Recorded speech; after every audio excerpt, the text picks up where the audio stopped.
Hello everyone, and welcome to another random video on the internet. It has been far too long, but real quick, before the episode starts, I have a couple things to say. Massive thanks to Steel, Kryptonite Gamer, Freddy, and all the other Patreons, past and present, who've contributed to funding this series. I cannot thank you enough. Without you guys, this little what if of mine would not be where it is today, and I am very grateful for your support. And thank you, the viewers, for tuning in even after such a long wait. I swear, genuinely swear, the wait will not be anywhere near as long for any of the other episodes in the season, period. I swear, okay? I promise. Speaking of which, months ago, we actually had a What If Boros Turned Good art contest in the Discord server. And as a little trip down memory lane to refresh on the series after so long, I want to share the amazing work you guys put in and show off the new life given to many key scenes in the story. First up, we have Noirium's poster for the Opera House Massacre from episode 8. I am absolutely in love with this piece, showcasing most of the key moments from the episodes. It's extremely charming and it captures the overall tone very well. And the sentence in the middle is just plain epic. Next, we have Ace's Boros vs Tatsumaki art for episode 7, with a little Saitama cameo to give it that extra charm. It's a really cool dynamic shot, and considering how little time he had when making it, just makes this piece all the more impressive.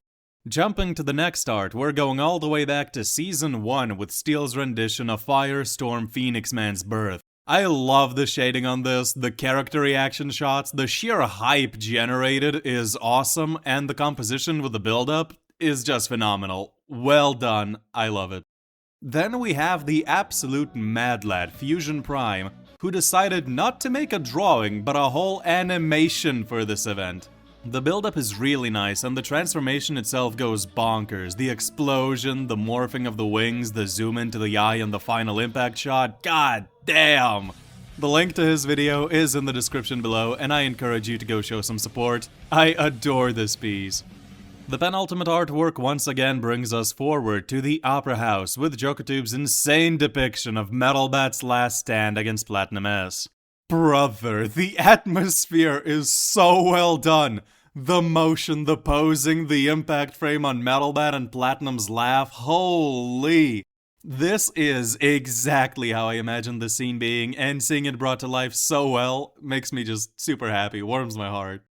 And last, but certainly not least, zooming all the way back to Season 1, Episode 3, the event that properly kickstarted this series and cemented it as the main thing on this channel going forward for years to come. The titanic 5-way clash between above dragon level combatants, brought to life wonderfully by Common. Do I even need to say anything? The lighting, the action, the sheer grandness of this.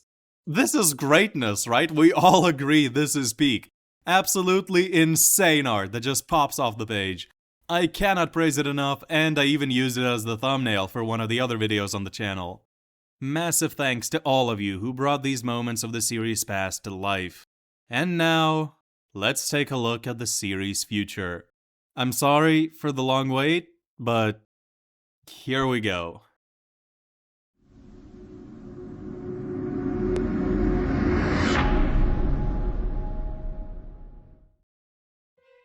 My mask coughs up a bit of blood as the effects of battle catch up with him.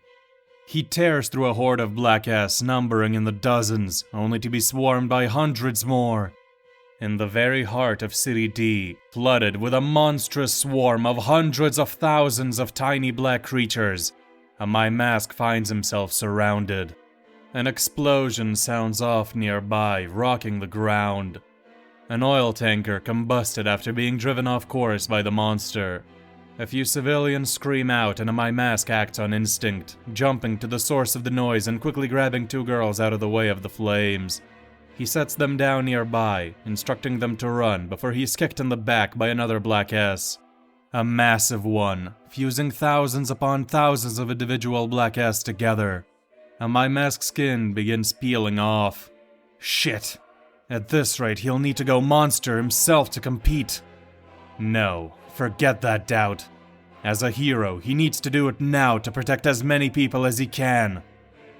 In City P, Lightning Max and Stinger, alongside a dozen other heroes, find themselves utterly overwhelmed.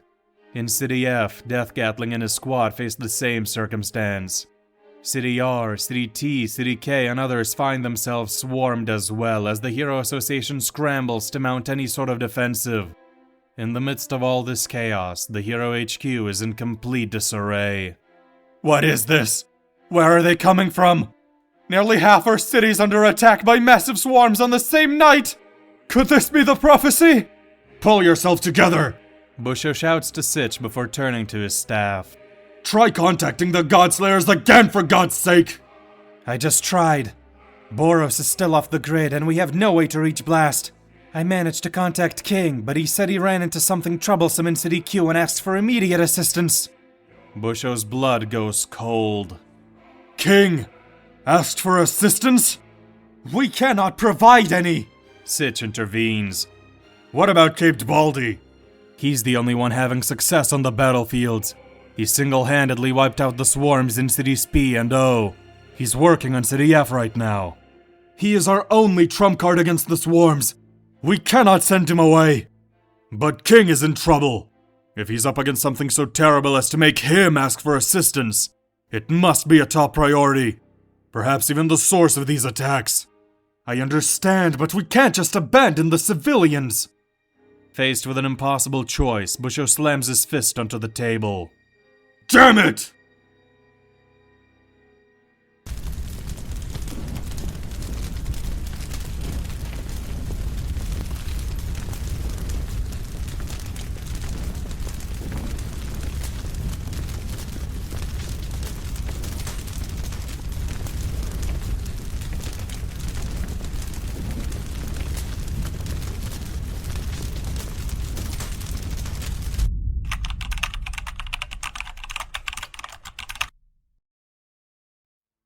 Garou looks at his hands and examines the shell-like skin on his body.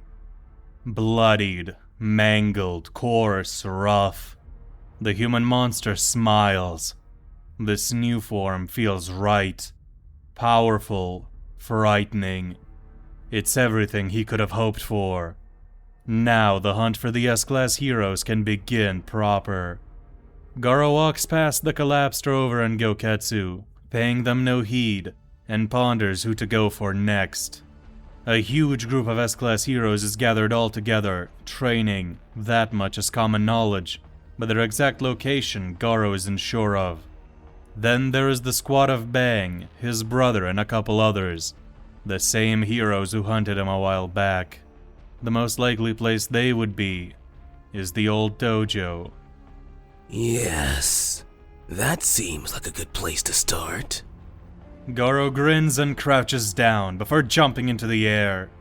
In just a few massive leaps, the hero hunter makes his way across half the continent, arriving at the base of Silver Fang's mountain. The human monster looks up and gazes upon the flight of stairs leading up to the dojo, the peak of the mountain. This is where his journey started.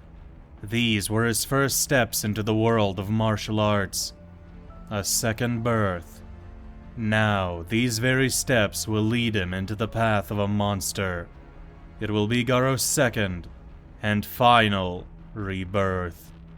The hero hunter sighs. One last time. I'll do this properly. Garou utters as he starts ascending the stairs one by one, a single step at a time. The monster takes it slow. He spares multiple minutes to look around all the nature and wildlife he passes.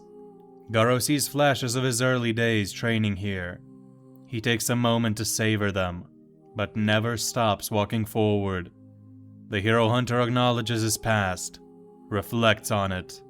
He feels fondness for parts of it, but he will never look back. Garou, the hero hunter, has come this far. He will see his mission through. Once he reaches the top, it will be the dawn of a new era. His era. The slivers of skin hanging off of the monster's shell flutter in the wind as his footsteps echo across the mountain in the dead of night. And then, it happens. One final step. Garou has reached the summit.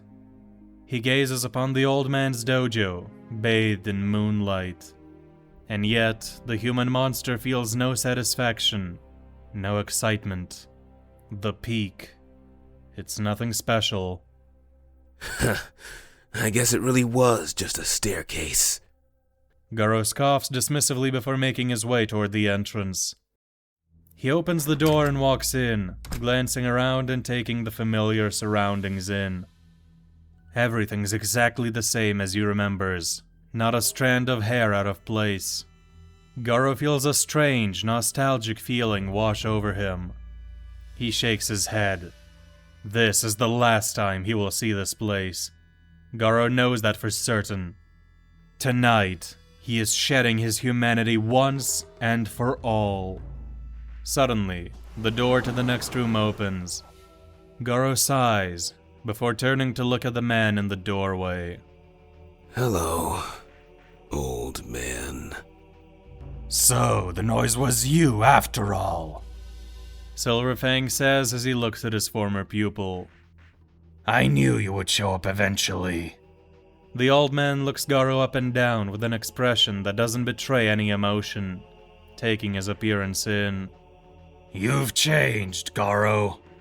Even the look in your eyes. I had hoped to still see the same spark that I saw back then. Back when you first approached me for tutelage. And I do see it. A demented and twisted version of what my pupil used to be. I didn't come here to reminisce, old man. I came here to settle things. Is that so? The elderly hero sighs as he enters the room fully. Both he and his student know this confrontation won't end with a simple conversation. Garou's eyes narrow as Bang takes a fighting stance. Then settle things we shall. Garou can't help but smirk. He cracks his neck and clenches his fists, taking a deep breath. Yeah, let's. Silverfang and the hero hunter face off against each other. For a moment, the breeze of the wind outside stops. Time itself freezes.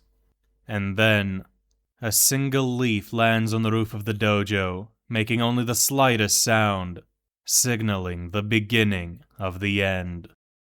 Master and disciple rush at each other at top speed, both holding nothing back from the very start. They clash and the air pressure alone is enough to completely blow the dojo away, exploding it from the inside out. For but a mere second, Bang and Garou push against each other in a test of strength. Then, upon seeing that neither one of them is folding, Garou throws the first punch, which Silverfang masterfully deflects to the side with grace before countering with a straight jab of his own, aimed right at his pupil's face.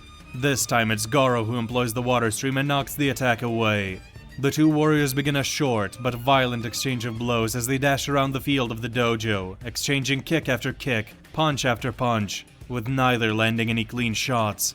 Suddenly, Garou changes it up. He throws a feint before ducking down, sweeping Bang's legs out from under him and jumping over the old man's head. With a quick spin in the air and a powerful thrust of his arm, Garou launches a palm strike at the back of his master's neck. At the last second, Bang leans forward, dodging the hit, and plants his hands firmly on the ground before responding with a double leg kick from below that lands flush on the monster's gut, sending him flying into the air. As Garou tries to regain control of his body, Bang uses the opportunity to jump after him, and when the two reach the apex of their ascent, the old man throws a punch, which the hero hunter blocks, but the sheer power and acceleration behind the fist launch Garou across the mountainside. However, right as he's pushed away, the hero hunter is able to land a grazing kick to the old man's head. Bang feels a small stream of warm liquid flowing down the side of his forehead, but pays it no mind as he dashes after Garou. The monster crashes into the ground feet first, taking a firm stance as he blocks a powerful roundhouse kick from the old master. Bang retreats his foot and kicks out with the same leg several more times, breaking past Garou's defense before landing a clean kick to his temple. Payback! The old man quips as he spins in the air and slams his other foot into the hero hunter's chest. The force of the impact is enough to knock him off his feet and send him tumbling back and down the mountain. What's going on? The old man packs a lot more of a punch than he should. Even if he was holding back the last time I saw him fighting, it couldn't have been by this much! Just what kind of training did he do? Garou rolls a few dozen feet before getting up and dashing back to the peak. However, the moment he reaches it and his eyes meet Bang's gaze, a hand appears inches away from the left side of his head. Whirlwind, iron-cutting fist! Bomb shouts as he delivers the devastating technique right into the monster's face. Deep gashes sink into Garou's monstrous skin and he screams out in pain as he stumbles back a few steps. Blood starts spewing out of his head. I'm sorry, but we cannot risk letting you escape again. Silverfang states as the hero hunter falls to his knees, clutching his face. Garou's breathing grows ragged. Look at yourself. Your desire for strength has turned you into a monster. You've got it all wrong. It is my desire to become a monster that fuels my strength. The hero hunter shouts as he raises a fist and slams it down to the ground full force, crumbling the entire mountain from top to bottom into boulders. The heroes jump into the air to avoid having their balance disrupted, and as the rocks start falling down, Garou leaps up to their level and attacks Bomb with a vicious hook meant to shatter the old man's jaw. Bomb quickly shoots one of his hands forth to slash the monster's arm apart before it can reach him. But at the last moment, Garou curls his fingers and replicates the old man's technique. The two whirlwind attacks clash and cancel out. Razor-sharp shockwaves slice apart boulders in every direction. The elder martial artist's eyes go wide as Garou prepares to strike again, but before he can, Bang kicks him away. The two brothers briefly cross eyes and nod at each other before rushing at Garou. The monster spins in the air before finding solid footing on one of the rocks and bursting forth at his enemies. The falling debris completely freeze in the air, stuck in time in the middle of their descent as the fighters dance across the sky, the full moon above bathing the light show in an eerie silver glow. Then, a new light pierces the battlefield. Garou feels a sharp blade slash at his neck, making him gasp. Thankfully, the metal can't pierce his monstrous skin enough to get to the muscle and bone, but the pain does create an opening for Bang and Bomb to deliver a joint punch to his nose. Dazed, the human monster tries to turn his head to the side to see the stranger. Who the hell? A second slash from a different angle lands on the top of his head, sending him spiraling downwards. As Garou falls, a hulking figure below him winds up a massive punch. Super Alloy Bazooka! A gigantic fist rockets at the monster. Garou's eyes widen and he swiftly turns around and puts his arms up to block. But the hit plows through his defense and hurls him away. Now with his arms cracked, Garou is sent crashing through the rubble, smashing through numerous large rocks before a gust of hyper-intense wind suddenly snatches his body up in a tornado. Thousands of sharp shards of broken stone, enhanced by psychic power, slash across the monster's shell, leaving tiny indents all over his body. If he didn't have this monstrous skin, Garou would have been skewered. The hurricane carries the hero hunter all the way back up to the sky, where, from a small drone, several missiles are fired straight at him. The hero hunter tries to deflect them, but the moment his hand touches the metal, a huge explosion erupts, engulfing his body in flames. The smoke obscures the battlefield for a few moments, and when it dissipates, the monster sees a swordsman looming above him, with a blade shining as bright as the sun raised in front of the full moon. Garou's eyes go wide, and instinctively he puts his hands up, preparing to deflect the incoming attack. Inferno Slash! In an instant, the blade of the star slices Garou's hands off, and the shockwave creates gashes across his face, chest, and torso. Not deep enough to pierce his shell completely, but definitely severe enough to hurt like hell. The monster flies at the ground at incredible speed and slams into the dirt, creating a huge crater.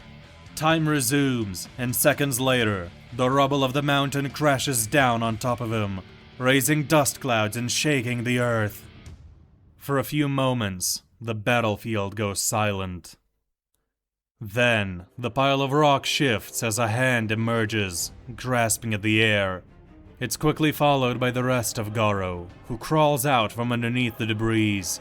His shell is now covered in deep gashes, puddles of blood dripping from the cracks. A hero lands behind him. He heals fast. I sliced his arms off, but one of them's already grown back. Atomic Samurai says as he sheathes the Sunblade. Following him, other heroes start landing around Garou one by one. Silver Fang, Whirlwind Bomb, Flashy Flash, Super Alloy Darkshine, even the ninja he fought a while back, Sonic. And while he can't see them, Garou knows there must be more nearby. The drone is clearly something from Child Emperor or Metal Knight, and there's someone with psychic powers around too. In total, at least 8 warriors gathered for one purpose: to eliminate Garou. The monster sluggishly gets back to his feet. The gashes on his shell begin slowly closing shut, and the missing arm begins reforming from the bone. Garou smirks like a devil and glares at Bang. I see you've all been waiting for me. What a nice welcoming party. The monster hisses out as blood drips from his mouth. Garou, this is the end. For your own sake, give up! Before we have to take irreversible action. Nah, I ain't doing that. But I agree. It will end tonight. I'll slaughter every single one of you morons and finally ascend to become the true, absolute evil! So come at me, you filthy hairs! 1 week earlier. Child Emperor gathers all the available heroes at his laboratory, inviting both Bang and Metalbat's groups. Watchdog Man is intent on not leaving City Q, and Metalbat doesn't want to leave him alone to fend for himself, so he stays as well. But Silver Fang, Atomic Samurai, Blizzard, and Bomb arrive to meet up with Flashy Flash, Darkshine, and the others. Thank you all for coming. I'm sure you're well aware of why I've gathered you here, so I'll get straight to the chase. The monster hunting heroes will surely come after us at some point.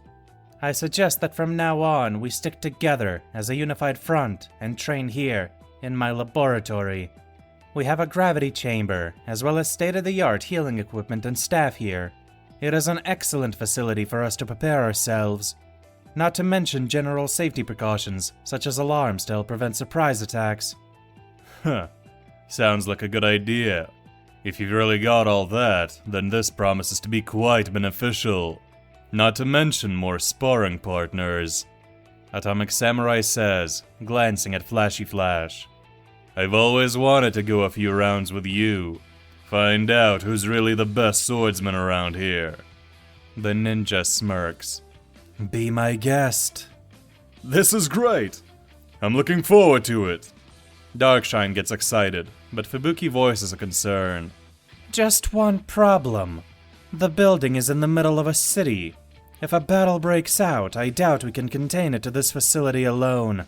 There might be civilian casualties. It's a risk I'm not sure we should take. Well, about that. The young prodigy says as he pulls up a holographic map on the table. All of the buildings around this facility are owned by me. Or rather, the people who work under me own them. I've instructed them all to evacuate the premises as long as this threat lingers. I've already paid for temporary homes for them elsewhere. All the surrounding areas should be completely clear.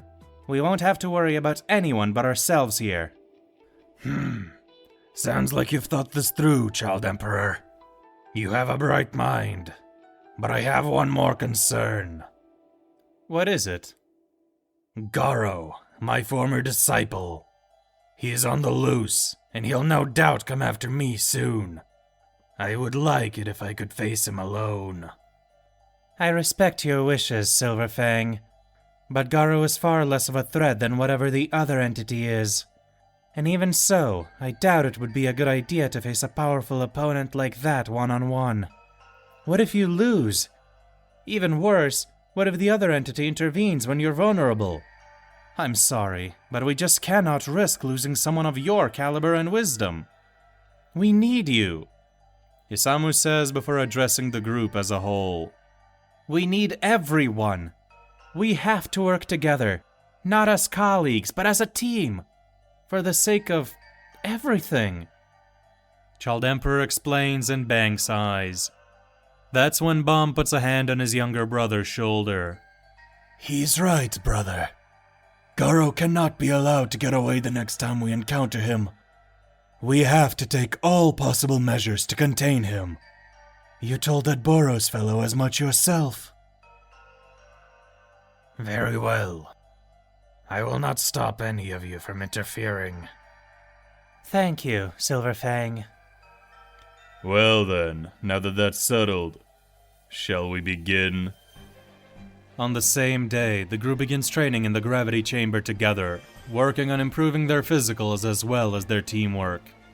The heroes spar with each other constantly, trying to find weaknesses and cover them, as well as mentor each other.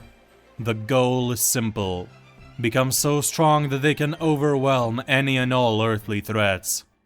During this time, Sonic approaches Bang to talk about Garou. He explains how he and the hero hunter faced off in great detail before getting to the point.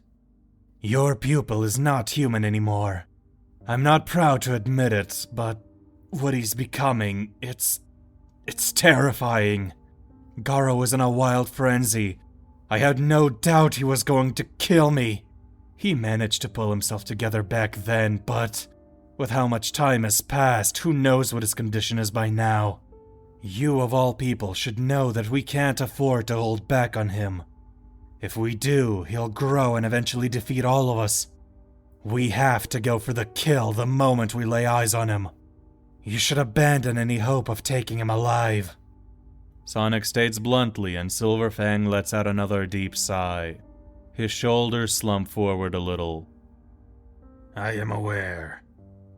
Thank you for telling me this. A week passes in no time, and one evening, as the sun sets, when the group is collectively having dinner on the roof of the building, a light appears in the horizon. Far, far away, something like an explosion lights up the evening sky. A massive pillar of flames rises into the atmosphere, spreading a faint red glow all around. Just then, all of the heroes' communication devices sound off, and Busho's voice starts blasting through their comms. Heroes, something crazy's going on. Entire mountain ranges are crumbling. Satellite imagery suggests some sort of battle between monsters. All at least threat level dragon. Bang's eyes widen with a glimmer of hope. Monsters fighting each other? Don't tell me. Atomic Samurai rises from his seat as well. Silverfang, you couldn't possibly think. Monsters don't usually seek out fights with one another. There's a chance that this is an accidental encounter, but my instincts are screaming at me that this is Garou's doing. Instincts aren't something to take lightly, and the situation is unusual. Silverfang stares at the explosion in the horizon for a few more seconds before turning around. If this is indeed Garou, and he's grown this powerful, then it will happen tonight. Garou will come looking for me. For us. And the first place he'll search is undoubtedly going to be my dojo. Then we should prepare and head out to the dojo as soon as possible to meet him there. Is it really alright for us to just wait for him at the dojo? Shouldn't we head out there right away? Darkshine points to the distant mushroom cloud. The explosion is far from here. It would take time to reach it, and on our way we could easily miss Garou leaving and arrive too late. Besides, if we know where he'll go, we can gain the upper hand by setting an ambush. I concur. The monsters are deep in the mountains. They possess no threat to any city from there. I believe it would be best to leave them to it and await the hero hunter's arrival. Silverfang's mountain dojo is quite a remote location as well. Perfect for a large battle, as this will no doubt be. Child Emperor texts something to Metal Knight. A request that he's been denied over and over again. But, however thin it is, Isamu still holds out hope that his former teacher will respond positively. Meanwhile, Busho sighs. I'd call in Boros, but his signal has recently vanished, and we need Saitama and King on standby in case of an emergency. A threat of Garou's level is something your group should be more than capable of handling. I wish you the best of luck, heroes. Put that rabid dog down! Right, we'll take care of it.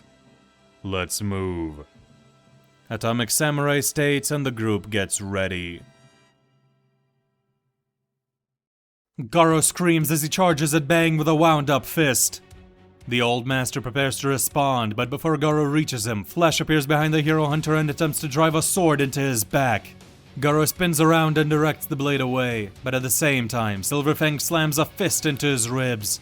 Not a moment later, Sonic attempts to land a kick to his head, but the monster quickly shifts his positioning and blocks the hit with his shoulder, while Flash swings a blade at him again, aiming to take off his head. Garou is forced to lean backwards to avoid the strike, but as he does, Bang kicks him in the back and sends him flying into the air where multiple of Child Emperor's drones lock onto him and fire numerous laser beams. Garou punches the air, creating a shockwave with enough recoil to blast him out of the laser's path. But not a second later, Sonic and Flash leap at him and start attacking him with their blades, coordinating perfectly and putting Garou on the back foot. The monster manages to defend against most of the hits, using his dagger-like claws to clash with the swords. But as he's focused on the ninjas, Bang and Bomb appear at his sides. Crossfang Dragon Slayer Fist! The two masters shout as the ninjas suddenly kick off of Garou and back away, leaving the hero hunter to take the full might of Bang and Bomb's combination attack. They unleash hell, striking at the monster with a rapid-fire barrage of intense blows from both sides. The hero hunter is forced to use only one arm to block each respective brother's attacks, which is simply an impossible task, and the monster quickly finds himself overwhelmed. The brother's fists pound into Garou's body, and a final joint kick to the nape of the neck sends him crashing to the ground. Garou collapses in a heap.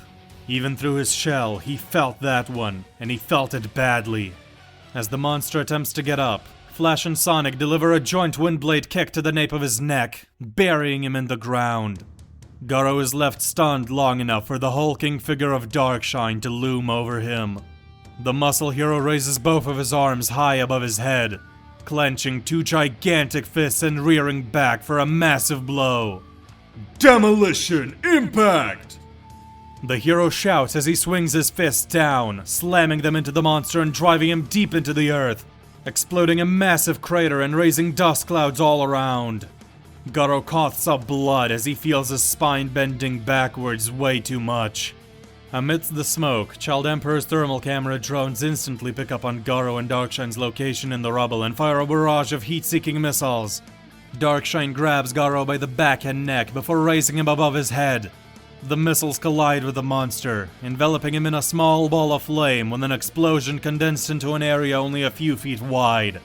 Then, as the explosion dissipates, Darkshine slams Garou down onto his knee, cracking his spine. Garou wheezes in pain as Darkshine manhandles him to the ground. The tank hero raises a foot into the air and slams it down on Garou's face, stunning the hero hunter even further. And to finish off the combo, the giant grabs Garou by the arm, lifts him up and delivers a furious bazooka gut punch before tossing the monster into the air where Atomic Samurai takes over, unsheathing the Sunblade once again and zooming past Garou. A deep gash splits the shell on the monster's chest wide open. Garou's eyes swell up with blood as Sonic and Flashy Flash jump up to continue the merciless assault. Secret killer move! 100-fold funeral! They shout as 100 after images of the two ninjas slash at Garou all at once. The monster shakes off the haze from the previous hero's attacks and does his best to combat the move by redirecting as many of the slashes as he can. But it's simply too much to handle. The already battered hero hunter finds himself unable to resist as he's sliced from dozens of angles all at once. In particular, he notices the ninjas aiming at the gap in his armor that Atomic Samurai sliced into his chest. Garou desperately curls up to defend this weak point and just about manages to avoid a fatal wound, but the slashes manage to chip away at his shell-like skin, carving pieces of it off and even cutting the flesh underneath in several places. Then, to finish Garou off, Atomic Samurai, now falling from the sky, unsheathes the fabled Sunblade once again. He winds up a massive swing aimed at the hero hunter. Garou sees his approach and tries to deflect the slash, but the sword, as hot as the sun, slices clean through his hands and the shockwave even manages to slit at his throat, cutting nearly an inch deep into his neck. You've had your chance to surrender. Now perish, Hero Hunter! Garou screams in utter agony as deep gashes cover his body, and the sheer power emitted by the sunblade knocks him to the ground. The hero hunter crashes into the dirt as several heroes land around him. He lays limp on his back, breathing raggedly. The shell covering his body is completely shattered in several places. Blood pours from his many wounds. Garou's eyes stare up into the night sky, unfocused and blank. And yet, his mind is racing. I get it. Darkshine and Atomic Samurai are their heavy hitters. Those two are the only ones with enough power to actually put me down. The two ninjas and the old man have speed rivaling mine, as well as skills that make them tricky to deal with. With 4 of them together, they prevent me from going on the offensive and set me up for blows from the heavyweights. Those drones act as surveillance, tracking my position at all times and causing distractions. The psychic hasn't been involved much. I'm guessing they act as support? Maybe even healing if anyone on their side gets hurt? Damn it! I can't take them together. Not like this. One-on-one, I could beat any of them. But all 8? That's impossible! Garou desperately tries to think of a way out of this. Winning is unlikely. Should he run? No, the 4 speedsters are confining him here. What else can he do? Surrender? Nah, no way. Besides, they might kill him anyway, even if he offers himself up now. The old man is soft, but everyone else wants him dead. So, should he fight until the end? Try to take out as many of them as possible before going down?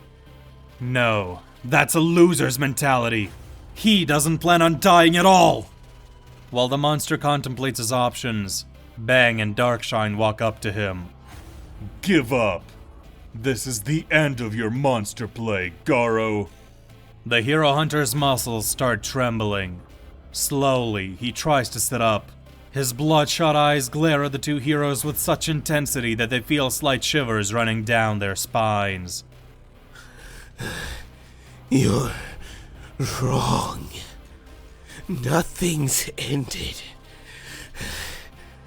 Not while I still draw breath! Garou screams, lunging at his master with a vicious whirlwind strike.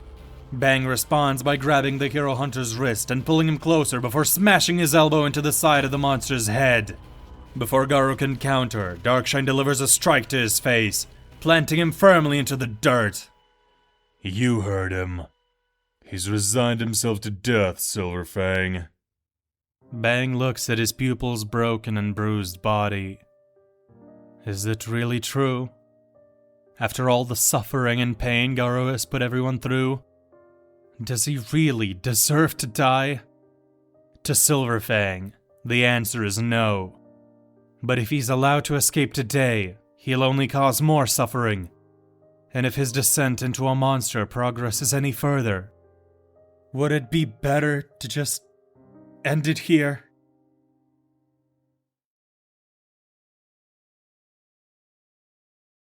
As the battle goes on, in City K, a Platinum S body walks onto one of the main streets of town, scaring civilians and raising alarms. City Q has been set into motion. Another Platinum S in the central square of City R raises his arms. Consuming City Q's entire population will take a bit of time. In City O, black pustules begin forming on the metallic surface of another Platinum S. The Hero Association will surely notice something is wrong. In City L, those black pustules explode, splattering liquid all over the central city. To make certain things go smoothly. In City V, black bodies begin rising from the liquid. Tens of thousands of them. I'll bury them in distress calls from all around the globe and spread their forces beyond their limits. In City T, the Black S go into action. It's time to wreak havoc. As Black S rampages throughout the globe, decimating whole cities, Busho curses under his breath. He considered calling off the hero's assault on Garou. However, no matter how hard he tried to reach them, their comms appeared to be completely offline. Not only that, most lines of communication broke down mere minutes after the initial outbreak of these creatures, as if their entire grid had been shut off. Just what the hell is going on? Sitch paces across the room nervously when suddenly, a worker runs in. He looks so pale one could almost mistake him for a vampire. Busho gulps. The news isn't going to be good. Sirs, we checked the grid as you instructed, and it's all torn apart. Our engineers and programmers are doing the best they can, but it'll take hours for us to go back online. Busho's jaw drops. The grid's dismantled? Physically? A shiver runs down his spine. But that means... He turns to Sitch slowly, seeing the same terrified expression on his friend's face. Something's inside the building with us! Amid the catastrophe, Metal Knight's armies have taken full initiative. Hundreds upon hundreds of drones rain down hellfire on the invading swarms of Black S, torching the monsters in the billions across the globe. Several mushroom clouds rise above some of the areas the hero considers a lost cause. Observing the landscape through the eyes of a robot soaring in the skies above City V, Dr. Bufoy sighs. The damage to civilian infrastructure is most unfortunate, but the bombing runs are necessary to contain the spread of this attack. My robots are securing evacuation routes, but these casualties... There's no time to dwell on them. Mourning the dead comes later. Metal Knight resolves himself before an alert lights up, signaling the civilian evacuation in City V as complete. Well, as complete as Bufoy could allow without risking the outbreak of monsters slithering out into the neighboring cities. The doctor sighs as he presses a button, and in a few minutes' time, observes the explosion engulfing the heart of City V. Deep underground, in a laboratory that also doubles as a bunker, two other doctors work overtime, Genus and Kuseno, who've teamed up to provide Demon Cyborg with an unparalleled upgrade, combining biological and technological marvels, as well as both of their many years of experience. How much longer, Doctor? Calm down. We're in the final phase. The final installment is 95% complete. We're almost there. Genos shakes his head. I need to get out there right now. Be patient, Genos. I know how much you want to help, but you won't be able to do so if you leave before we can stabilize you. You'll get minutes at most before your body explodes. But... Please, just hold on a little longer. I assure you, we're almost finished. The threat level system. A series of categories by which monsters are ranked into groups based on their power and difficulty of extermination. The levels Wolf to Dragon are well understood, but recently more and more threats that can't be measured in these categories have been appearing. And thus, new categories have been implemented to accommodate monsters of unprecedented proportion. In particular, Above Dragon, where monsters such as Firestorm Phoenix Man and Boros upon his initial arrival ranked. However, even catastrophes of such tremendous magnitude were paltry to what the heroes encountered on Earth's moon a month ago. When Phoenix Man took God's hand, he became the first monster in history to be assigned threat level Leviathan. The Hero Association devised this rank in the aftermath of the battle to encompass beings of cosmic proportion that surpass mortality and push into the realm of godhood. At the time of this level's conception, it was expected that only vessels of God could attain this rank. Until... The moon shines, illuminating the ruins of City Q. Broken glass covers the street, reflecting the moonlight. A light bulb nearby flickers without rhythm. Moomin Rider clutches his shoulder, bleeding uncontrollably after his arm got severed. Zenko lays unconscious next to him, The poor girl having been through more in one night than most people experience in their entire lifetimes. Two men stand before each other. A hero and a monster. King and Rhodium Sperm. I must admit, your arrival was unforeseen. Of all the heroes, you appear to be the most elusive. Rhodium S says before thinking to himself. By some miracle, my spy cells keep losing track of you. He speaks again. There's also a surprising lack of data about your fighting style, aside from rumors. You must excel at controlling information. I'm quite curious to find out your secrets. My secrets? You probably won't like what you find. Really? Is that a threat? Oh no! He took it poorly! What am I doing here? King's vision goes blurry. Sweat gathers on his forehead, on his back, arms. This monster. This one seems so different from any he's run into up until now. I'm dead! I'm dead! As King thinks about his options, Rhodium S becomes more and more baffled. The King engine is roaring, but I don't sense any killing intent from this man. Behind me is a hero bleeding out, and a little girl lying unconscious. They need urgent care, so why is he waiting? Does he want me to make the first move? Has he no confidence? Or does he simply not care about the well-being of those two? No, that couldn't be it. What do I do? What do I do? He keeps quiet and refuses to move. I'm doomed! King! What? What if I told you I possess the abilities of nearly every single creature that walks this planet? Rhodium S has to gauge King's reaction. Nothing. The hero remains still as a statue. I gain the traits of all living matter I consume.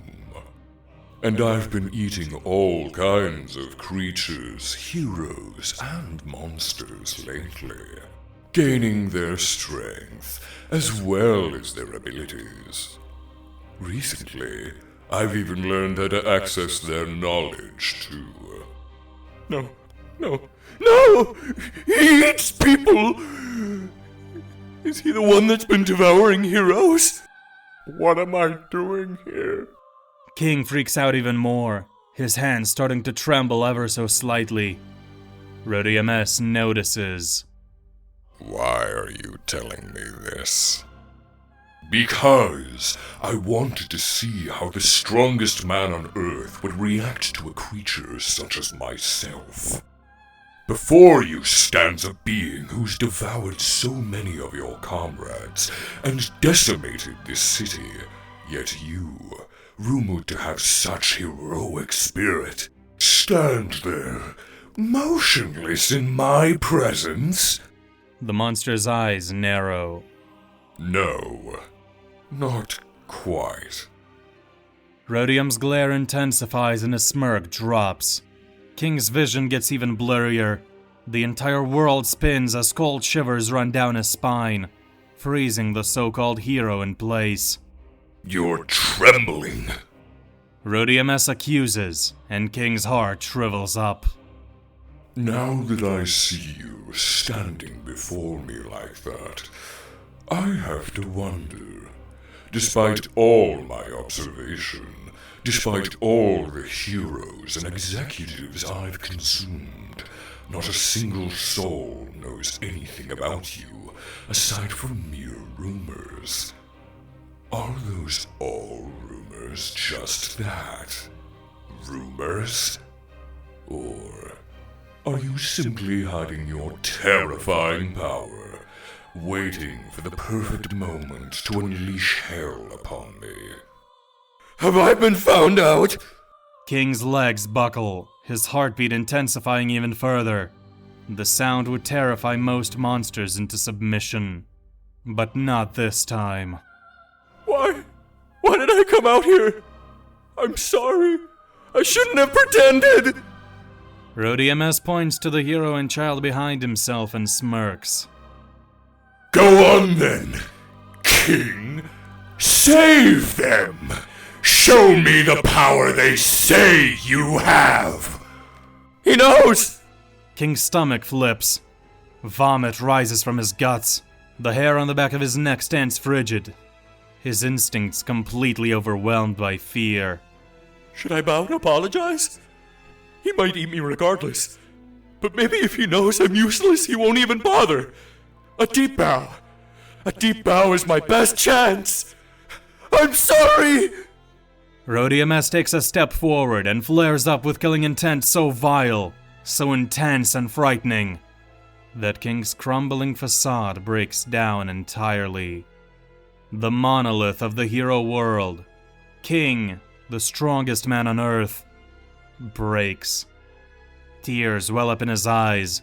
The subtle trembling grows uncontrollably, and he collapses to his knees, a wet patch appearing in his pants.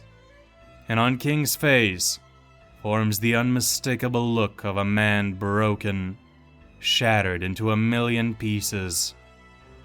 Rhodium's eyes widen as he processes this reaction. He'd expected his suspicions to be wrong, for it all to be some sort of play from the strongest man on Earth. Despite the evidence to the contrary, he expected defiance. But what he got was fear. The same fear he'd seen in the eyes of lesser men, of civilians. What? Ah, I see how it is. The legendary King engine. It wasn't a battle cry at all. It was the frantic, panicked hammering of a terrified heart.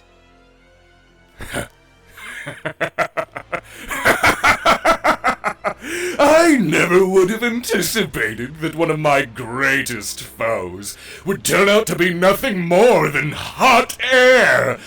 I wonder what the world will think when I show them the true you, King.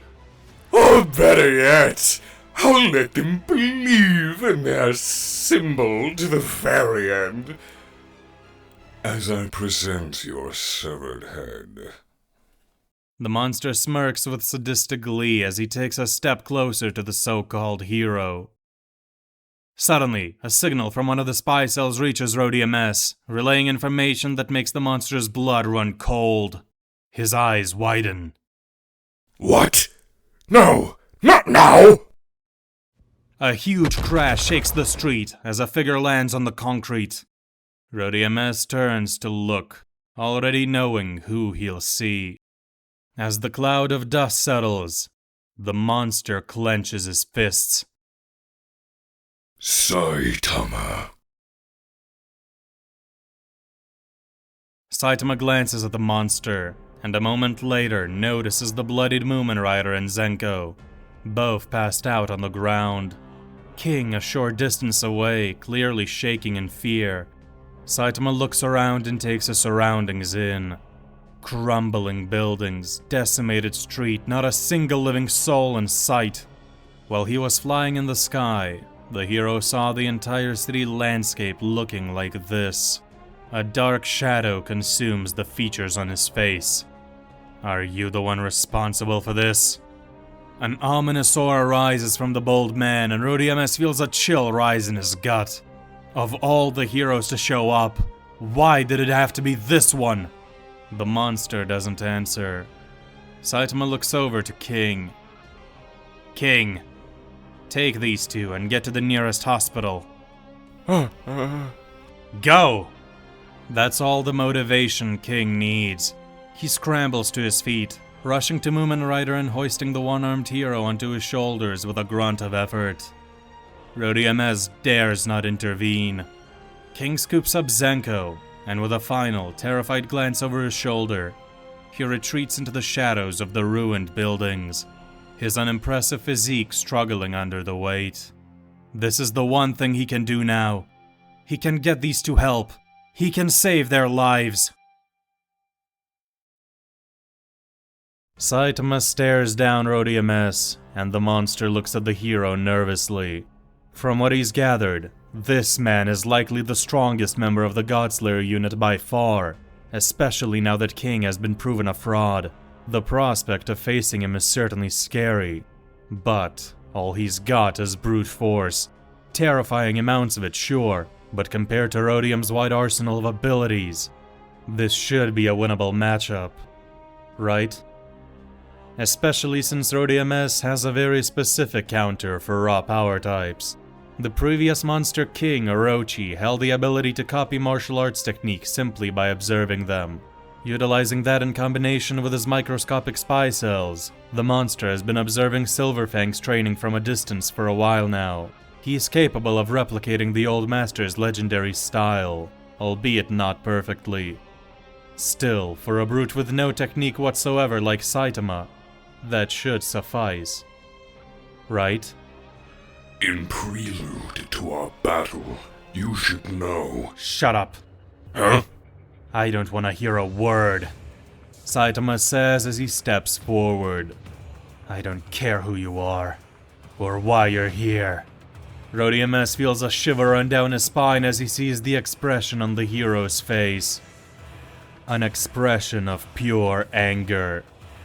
Saitama clenches his fist with enough force to generate a storm around them that uproots whole buildings and launches them into the air.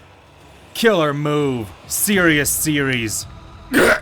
Serious punch.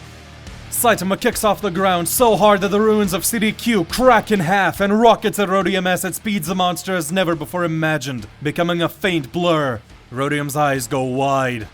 Too fast, too strong! The monster barely registers Saitama's movement before a massive fist appears just inches away from him. In the face of certain death, the monster acts on pure instinct.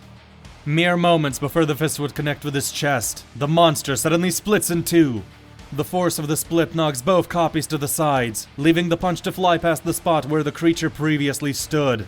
A massive shockwave rocks the entire continent as the force of the serious punch blasts CDQ's surface and the shockwave flies out into outer space, splitting the clouds across the entire planet in two. The two Rhodium S bodies tremble in utter terror but for a moment before pulling it together. This man is their single greatest adversary in the entire universe. He cannot be allowed to exist. Both monsters suddenly kick Saitama's chin from below with full force, knocking him into the sky. The power behind the double kick sends tremors across the city as the baldy flies straight into space in no time flat. The two Rhodiums merge back into one before jumping after Saitama and ramming a knee into his gut, sending the hero careening further into deep space. Die! Rhodium S shouts as he puts his hands together before they morph into the massive head of a Rhodium dragon. The power taken from the monster king, Orochi. From Rhodium's shoulders, elbows, and back, dozens of smaller dragons appear and all start charging an immense blast of heat. The stars tremble as the monster launches a ferocious beam of energy that engulfs Saitama mercilessly and drives him far out of the solar system. A moment later, the beam, with Saitama still inside, reaches the surface of a distant planet and detonates, the colossal explosion consuming the entire world as well as its star. As Saitama floats in the void, Rhodium S appears behind him. I am the sum of all the creatures that exist on Earth!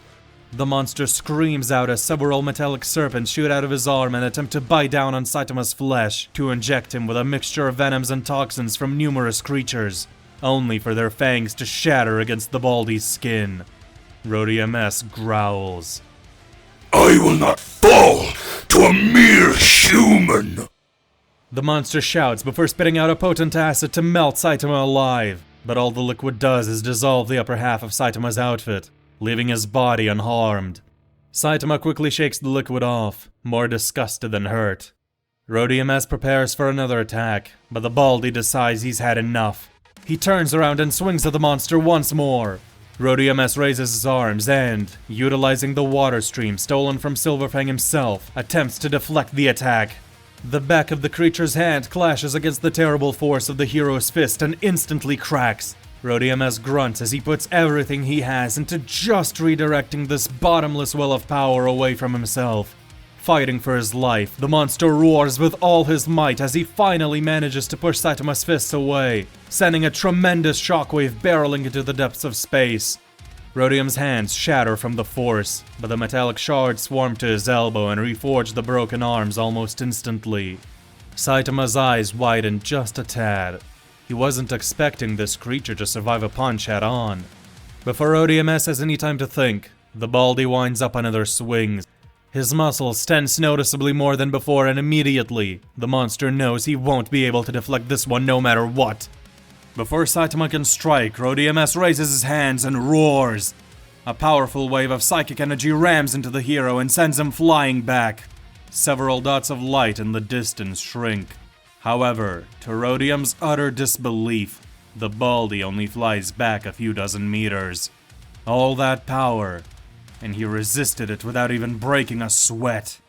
Still, now that there's some distance between them, Saitama should be as good as finished.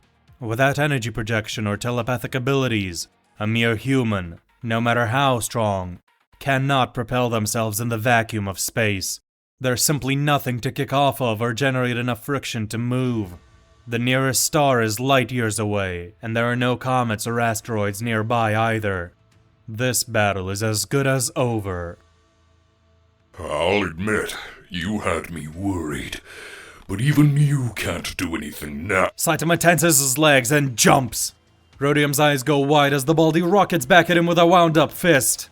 What? How? The monster barely has time to raise his arms to block the incoming strike, and Saitama's fist connects with his forearms. Rhodium S groans in agony as a hole is blown straight through his arms and chest, sending shards of his metallic body flying like shrapnel. The creature clenches his teeth and kicks Saitama back to gain some distance. Who are you? Rhodium S staggers out as the broken shards of his body come flying back to him and reform his lost limbs, as well as repair the hole in his chest. The monster curls up before several holes open up across his body and start releasing an ashen black smoke cloud that engulfs Saitama. The monster smirks. I don't need to pierce your skin to poison you. The manchineel tree. Once burned, the smoke is so toxic it causes blindness. Mixed with the gaseous forms of venoms of various fauna, the smoke will make its way into your system through your nose, ears, and mouth. Your skin will blister, eyes will burn, and internal organs malfunction. Rapidly, you'll lose all of your senses and be paralyzed. Rhodium S says with satisfied glee. However, before he can get too confident, Saitama comes flying out of the smoke, completely unaffected.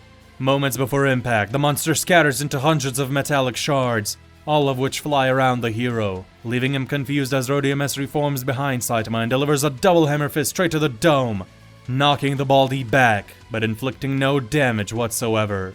In fact, the sheer force of the collision with Saitama's bald head cracks Rhodium's hands. Rhodium S growls in frustration, but instead of moping, he extends a hand forward, using his psychic powers to slip past Saitama's skin and muscles, and grasps at his heart. No matter how tough this man's body is, the internal organs are bound to be weaker. Die!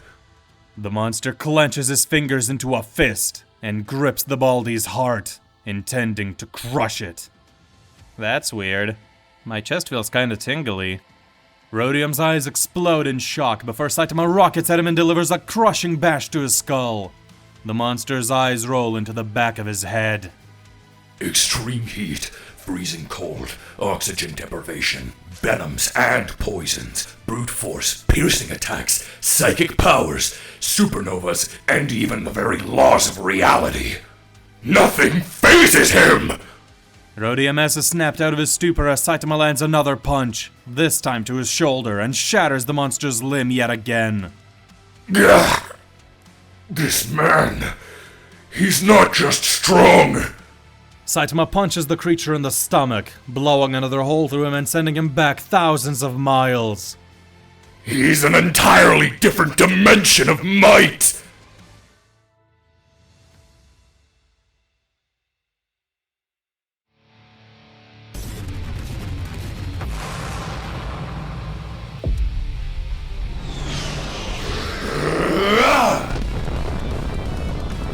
Rhodium S is blasted back, his entire body breaking apart into thousands of metallic shards. The monster's eyeballs, now floating loose in the vacuum of space, surge with shock before he pulls himself back together. The monster glares at Saitama, and the hero glares back. Thanks to Metal Bat and Orochi, I'll keep growing stronger. But The monster launches another heatwave at Saitama, who simply flies through it like air before throwing another punch that Rhodium S barely manages to deflect using the combined martial arts prowess of Silverfang and Orochi, with his arms cracking in the process. Rhodium S barely manages to dodge the next punch before 3 Rhodium dragons rocket out of his shoulder, biting down on Saitama and driving him back, only to be shattered by the hero's fist yet again. I'm not sure if I can hold out long enough to catch up! Rhodium S flies back and stretches his arms wide. Close quarters combat is out of the question. But The monster's body tenses. His metallic muscles bulge, veins appearing on his forehead. Rhodium S pushes his psychic abilities to their very limits. Saitama looks at the monster, confused. Are you stretching? Don't you think it's a bit late for that? Rhodium's body cracks. His biceps tear, thighs convulse. The monster's eyes go blank. Saitama raises an eyebrow. Now that's weird. He mutters before noticing something. Are some of the dots of light in the distance getting bigger? Saitama looks around and sees the dots coming from all directions. Tens of them. Then hundreds. Then more. Huh? Rhodium S lets out one final roar before swinging his hands forth and backing away as far as the energy propulsion from his legs will allow him. At that moment, millions of celestial bodies slam into Saitama from all sides. Moons, planets, even entire stars. An explosion of unfathomable proportions erupts. Titanic clouds of dust and gas spread across the cosmos, tainting space a bright crimson red. And at the center of it all, a sphere of fire and light surges, expanding rapidly to astronomical proportions. The immense force of the explosion blasts Rhodium S away, crumbling his already cracked limbs, but the monster manages to catch himself, and slowly, bits and pieces of his scattered body come flying back and merge into him. Rhodium S trembles from the immense effort, but he's done it. Surely now. The monster raises his head and gazes upon the unfolding eruption.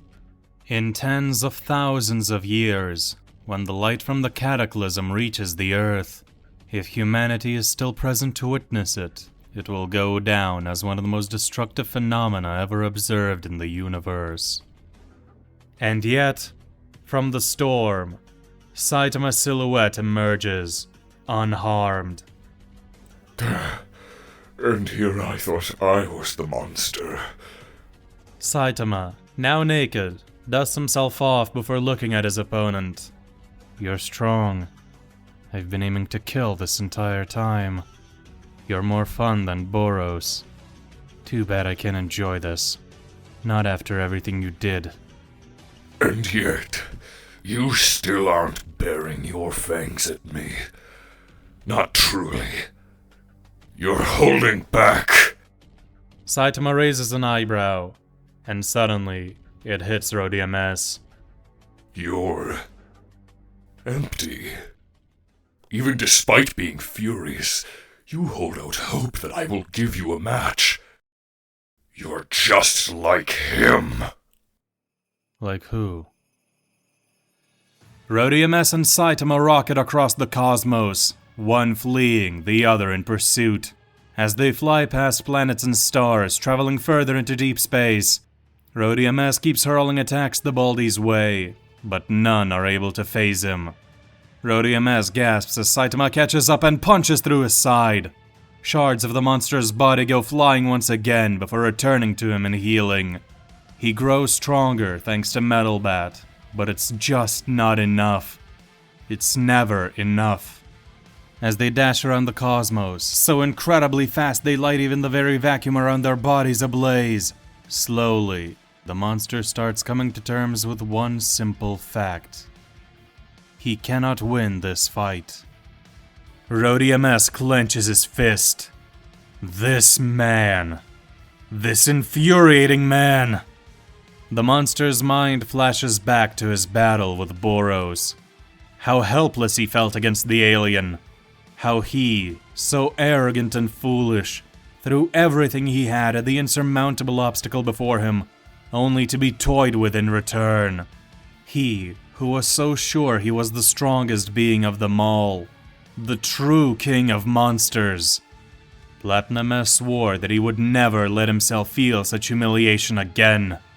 And now, having come back stronger, smarter, better in every way, so certain of his abilities, Rhodium S faces that insurmountable gap yet again.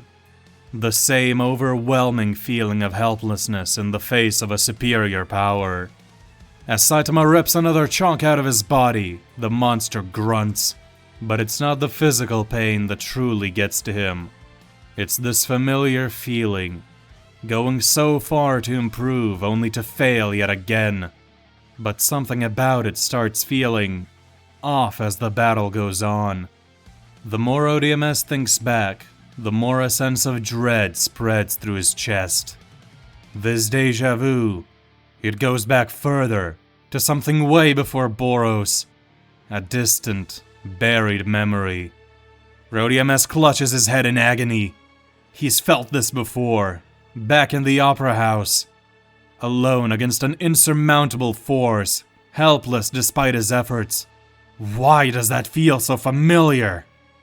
No. Not again! Never again! Rhodium S shouts as he pulls on everything he's ever been. All of the knowledge from the people he's absorbed. All of the intel from all of his surveillance. Surely there is a way to defeat the monster before him. With a newly invigorated resolve, Rhodium S launches at Saitama.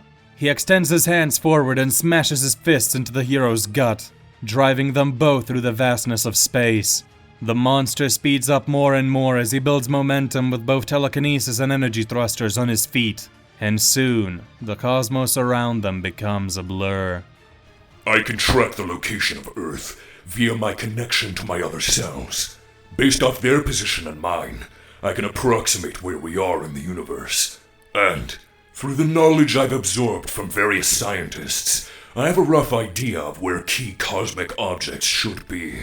If memory serves, one should be within reach. Rhodium S smirks. We'll see how you deal with another reality breaker, hero.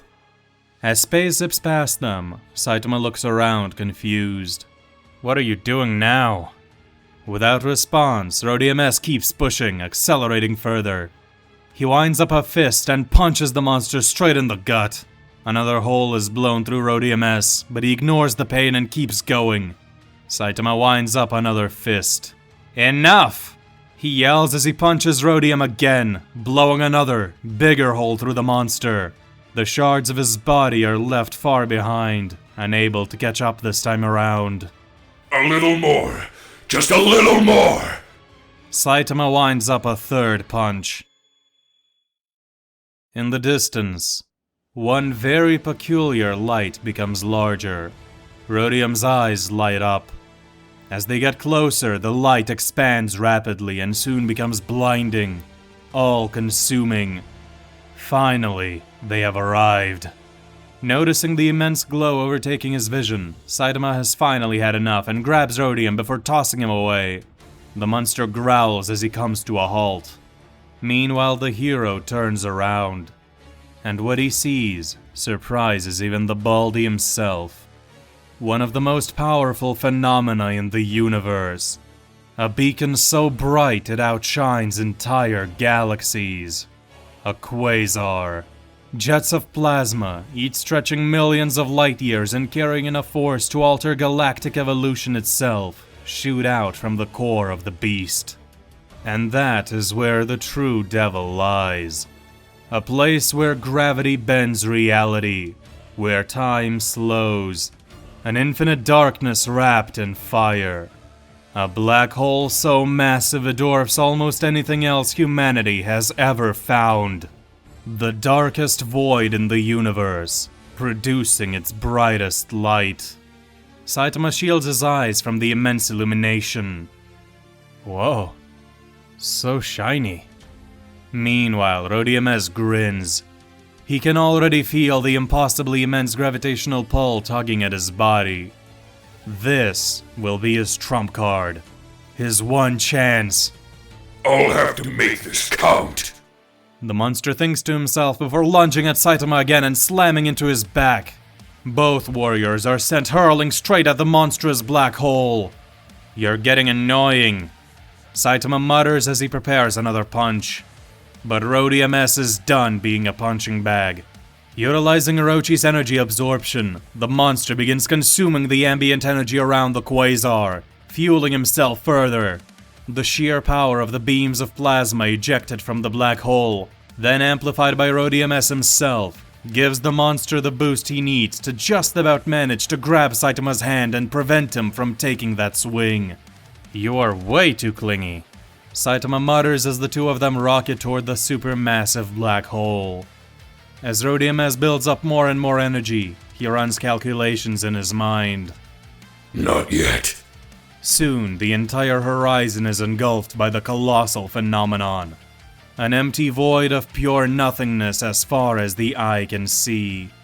Not yet. Saitama frowns before punching Rhodium S right in the head. Rhodium S lets go of Saitama. At that moment, the gravitational pull intensifies, and the monster feels time slowing down. Now! Two mouths open on the palms of the monster's hands and, fueled not only by Rhodium S himself, but by the vast energy of the quasar, amplified to the extreme by the monster's cellular fusion, fire an unbridled blast of raw, overwhelming energy directed at Saitama. The push of the beam, combined with the black hole itself tugging at both of them, sends the bald hero straight into the event horizon.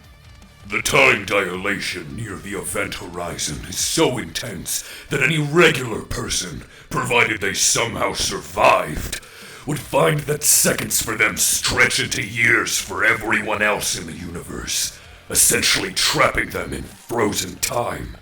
I have no hopes that you'll remain trapped there forever, but...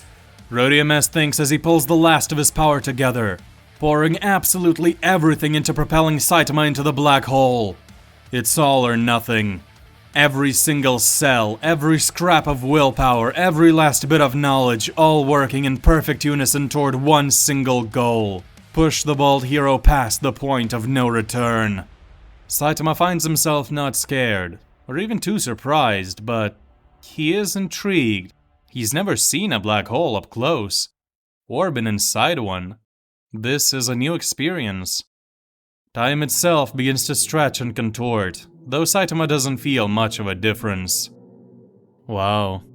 He mutters as the light starts to disappear, the universe outside the black hole becoming one single point of light behind him, and then disappearing altogether, along with the beam that pushed him here.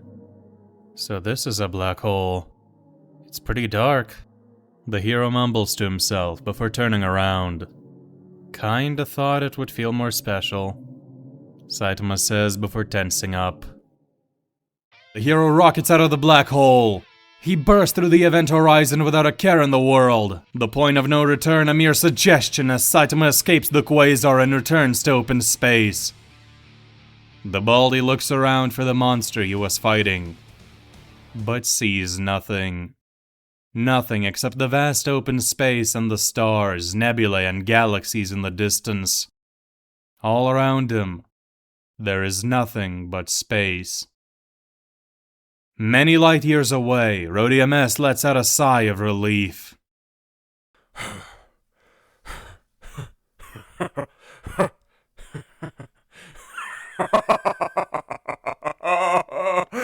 Yes!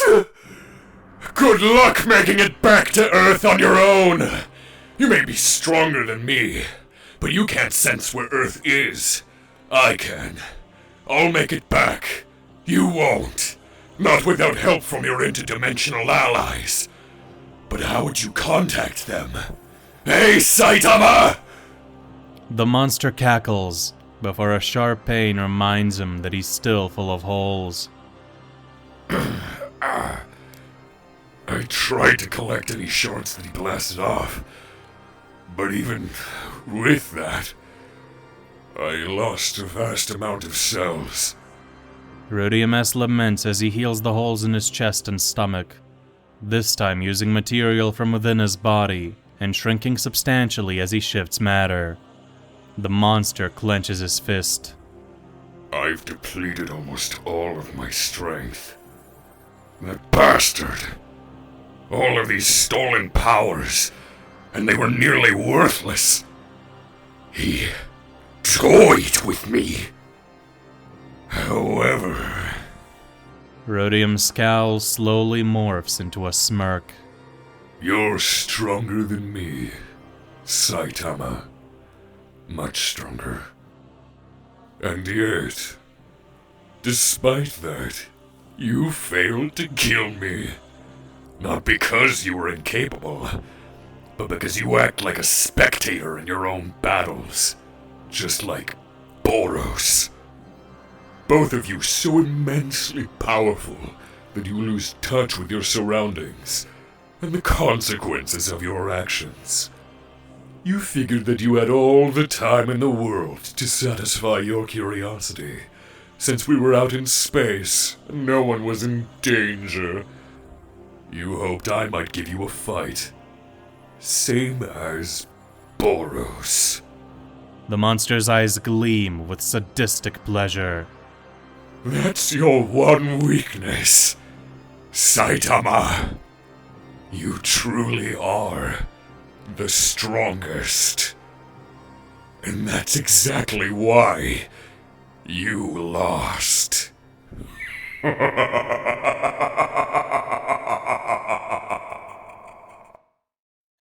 And with that, Rhodium S begins the long journey home toward an unsuspecting Earth.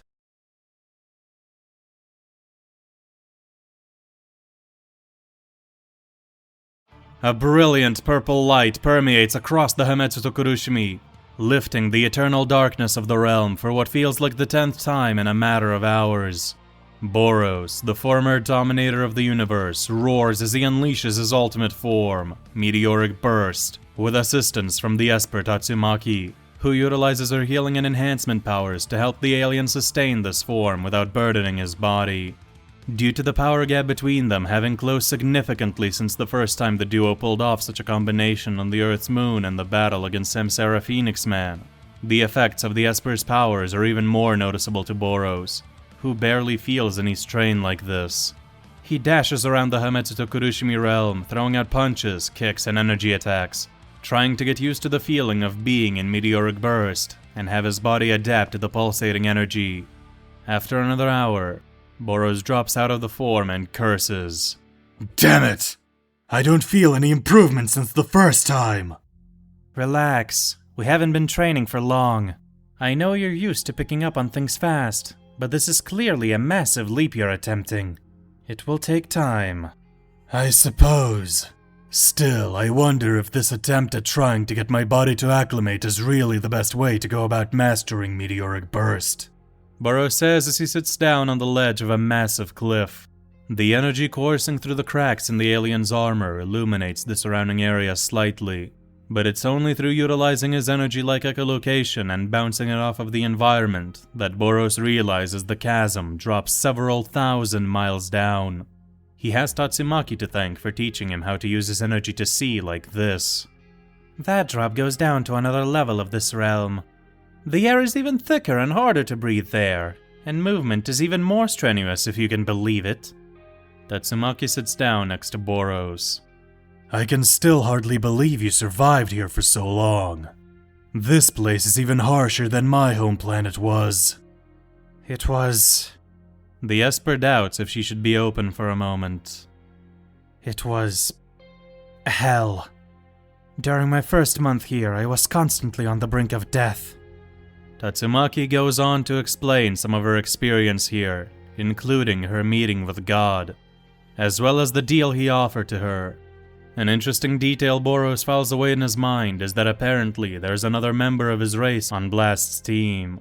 Though knowing the former number one hero's nature, it's likely that it's just someone from an alternate reality. Still, he'll be sure to ask Blast about this later. For now, he focuses on Tatsumaki's meeting with God. Why did you refuse the deal? What kind of question is that? Last I heard, you refused a deal yourself. You should know the answer already. I was offered more power at a time when I already viewed my existing strength as too much. Declining was easy. But you would have ensured the safety of your sister as well as everyone else in this universe. So extending courtesy to other worlds which you've never seen before. Why? Tatsumaki thinks for a bit, staring into the blank abyss. Even assuming that so-called God wasn't lying, I can't just go around committing genocide. I could never. Besides, I wasn't going to let myself be used as a weapon. Not again. Again? Tatsumaki pauses. She didn't mean to say that out loud. The Esper hesitates to talk about her past. It just doesn't feel right. It doesn't feel like anything she should speak about with an alien like Boros. Tatsumaki flinches. What the hell was that intrusive thought? Boros has revealed so much about himself, risked his life for her and the Earth, and showcased more humanity than some humans do. So why does she still... That's when it hits her. Tatsumaki isn't hesitant to speak because Boros is an outsider. She's hesitating because she's scared what he'll think after hearing her story. His opinion matters to her. Tatsumaki sighs. For someone who's always so focused on staying strong, it's hard to show weakness. But the Esper resolves herself. Back when I was a kid, I was sold to some scientists who tried to extract my powers. They tried to mold me into a weapon. I wasn't going to let my freedom get taken like that again. Boros' eye widens ever so slightly, and something in his core tightens. He has seen the horrors of the universe. Wars, genocides. Hell, his own foot soldiers and the engineers that maintained the Dark Matter ship did so against their will. This, however, the fact that it happened to his closest friend. Anger flares up in the alien's gaze. But then he looks at Tatsumaki, and in the dim light given off by the energy cracks in his exoskeleton, the alien is able to make out something like fear in his friend's eyes. Just as quickly as it rose, the anger dies down. Boros clearly needs to say something, but he doesn't know how to respond. The former dominator of the universe has never had to comfort anyone. What is he supposed to say? That's it. That's all Boros manages. So he does the only thing that feels at least somewhat right. He mimics something he's seen Takami's mother do when trying to comfort her daughter. Boros slowly and carefully puts a hand on Tatsumaki's shoulder, as gently as he can. The Esper's eyes widen. She's surprised by the gesture, to say the least. But she doesn't pull away. Instead, she feels a surprising warmth emanating from Boros' hand, finding the energy leaking through the cracks in the exoskeleton oddly soothing. The two unlikely friends mutually decide to sit in silence for a while. Comfortable silence.